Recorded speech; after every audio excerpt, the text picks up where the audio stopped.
Hello ladies and gentlemen, and welcome back to Fantasy Football, and welcome to my video. In today's video I'm going to be going through my team for game week 3 and my wildcard draft for game week 4 because I have activated the wildcard.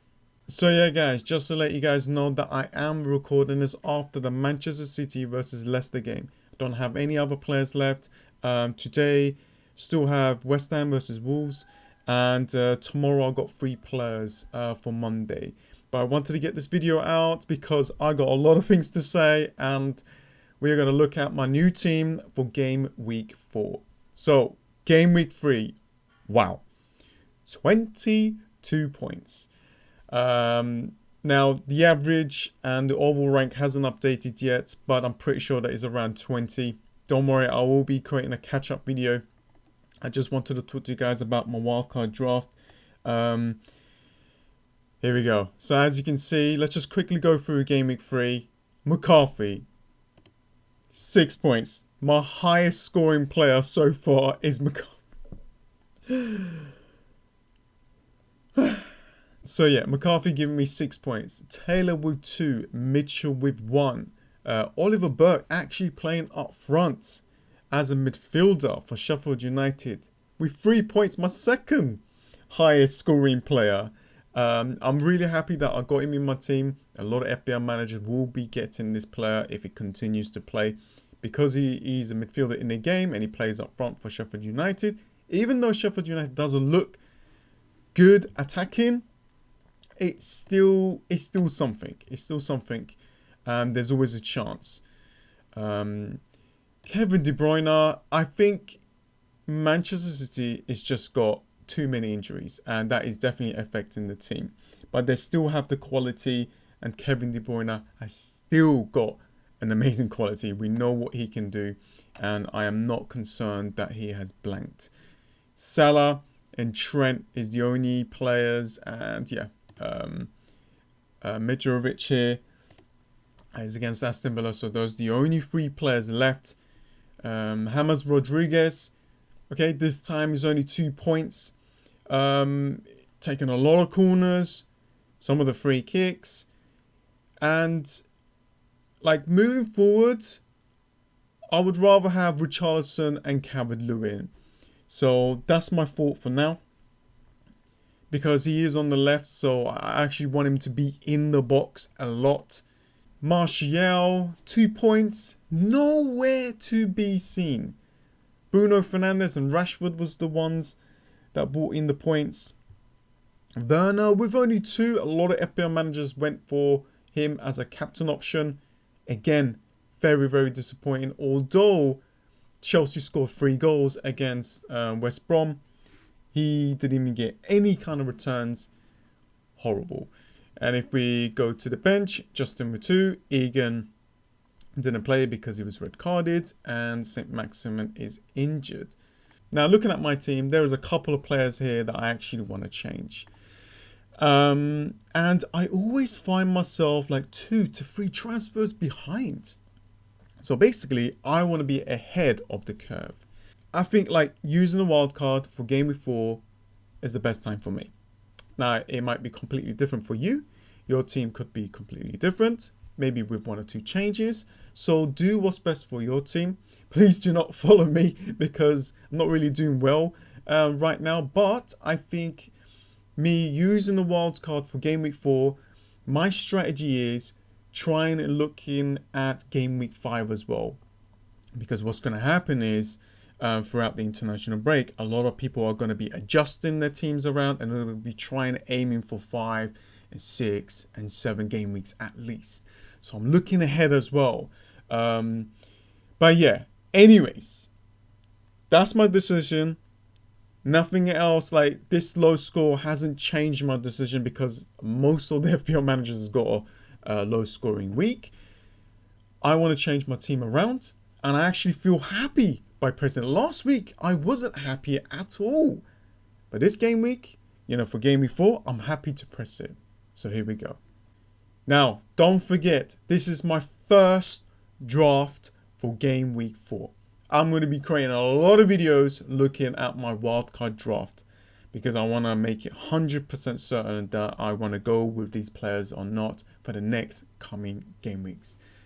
Here we go.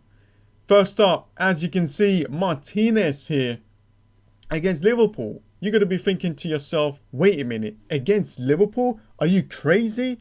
Yes, I am.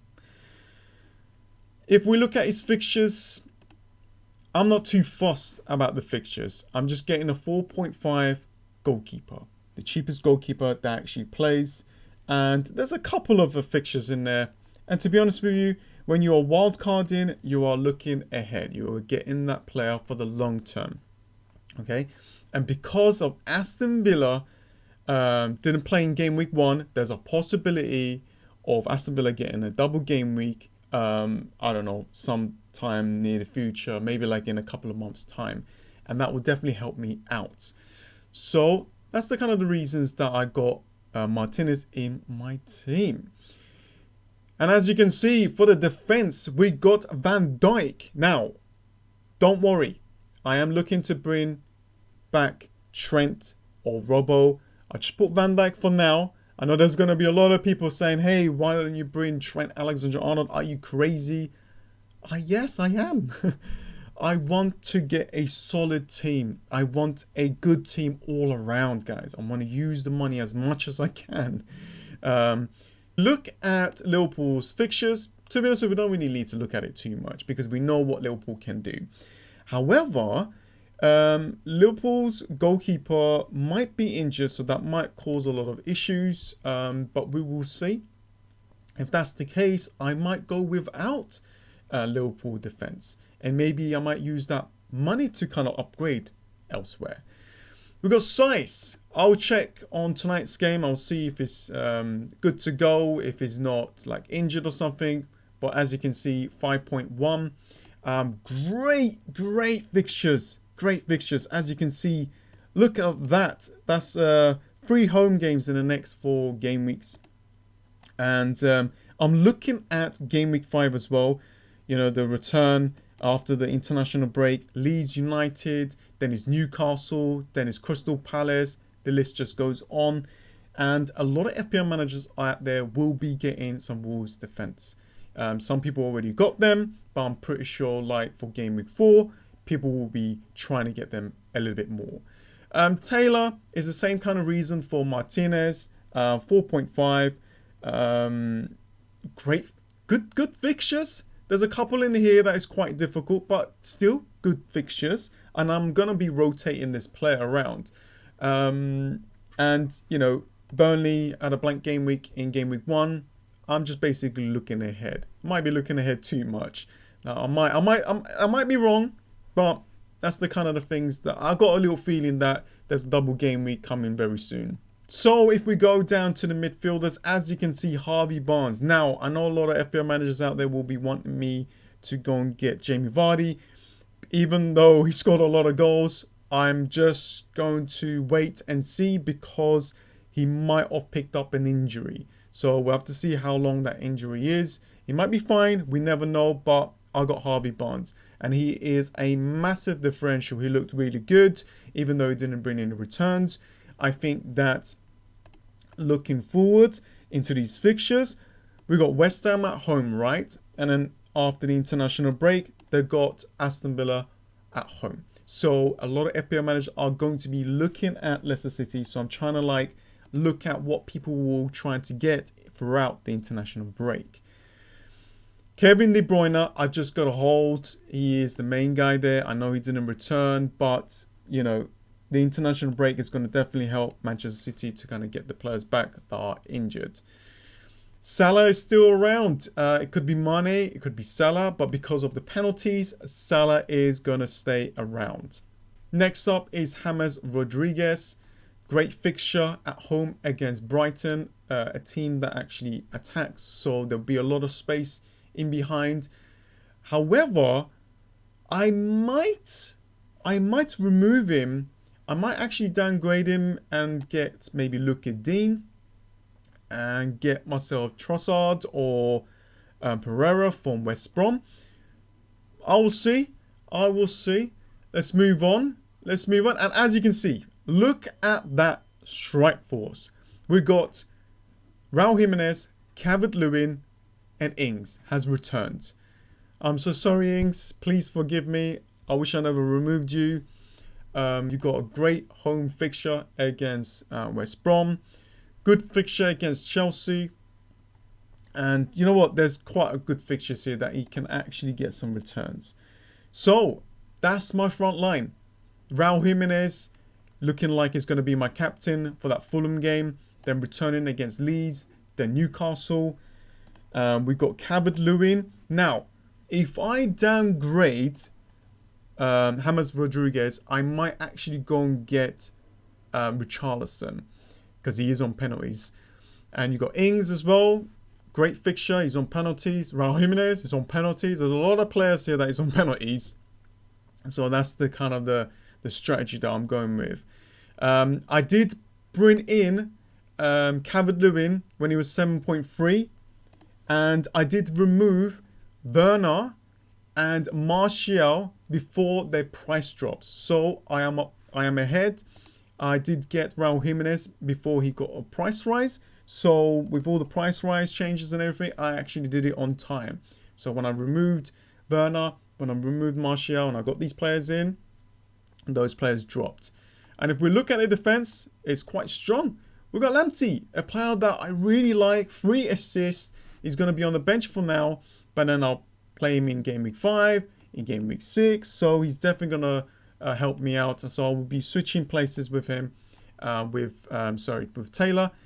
And Mitchell, just a cheap player that is continuing to play. This is what we want to see. Hopefully that he stays. And, you know, if he continues to play, that's definitely going to help us out. And we got Oliver Burke here, that is 4.5, that actually plays. Hopefully that he can keep his spot. So yeah, that was about it, guys. I have activated my wildcard, but that doesn't mean that you have to. If you can fix a problem with a -4 point hit, then do that. For me, I am attacking Game Week 4 and Game Week 5, and I got a couple of players in here that will help me throughout the season. And, you know, I had a lot of issues with my team. You know, St. Maximin holding a lot of money, Egan holding a lot of money, and I don't really want Justin in my team because of the amount of defensive injuries that is happening at Leicester City. I think they're going to concede a lot of goals, but they're going to probably score a lot of goals. And with Werner, with Martial, I'll wait until they're on form. Then I will bring them into my team. But for now, they are not in form. Everton and Wolves are the ones that are on form. And I got, like, you know, Kevin De Bruyne and Salah just because I need them in my team. They're players that will bring high points throughout the season. A couple of changes at the back. But yeah. That was pretty much it, guys. Thank you so much for joining, guys. I will go through Game Week 3 results tomorrow as well. And we will be looking at some of the best transfer options for Game Week 4. So if you like the sound of that, then smash that like button. Hopefully we can get up to about 300 likes. I'll be creating a lot of wildcard drafts. So if you like the sound of that as well, then comment down below. If you're new to the channel, if you haven't subscribed, then subscribe. Let's try and hit that 20k mark. It's so close, so close. But anyways, guys, thanks for watching, and I'll see you guys next time. See ya.